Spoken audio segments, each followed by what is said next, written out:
সিরাতাল্লাযিনা, সেই পথ, আল্লাযিনা যারা, আনআমতা আলাইহিম, যাদের উপর আপনার নিয়ামত বর্ষিত হয়েছে। তাহলে কাদের সিরাত? আউলিয়াগণ, আমাদের মহাপুরুষগণ। আমরা কি করব? তাদের সিরাত দেখব।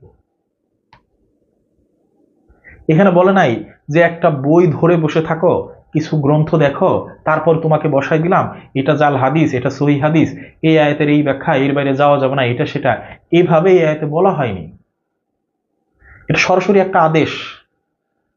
আমাদের সবাইকে প্রার্থনা করতে বলা হয়েছে, শিখাই দেওয়া হয়েছে যে তুমি সবসময় এই কথাটা বলো, নামাজে দাঁড়াইলে এই সূরা বলতে হয়। কেন এটাকে এত গুরুত্ব দিয়ে সব রাকাতে রাখতেই হয়, অন্য কোনোটা থাকুক আর না থাকুক? কেন এই প্রার্থনা কেন শিখাই দিল? যে তাদের সিরাত দেখার কথা বললো যাদের প্রতি আল্লাহ নিয়ামত আছে।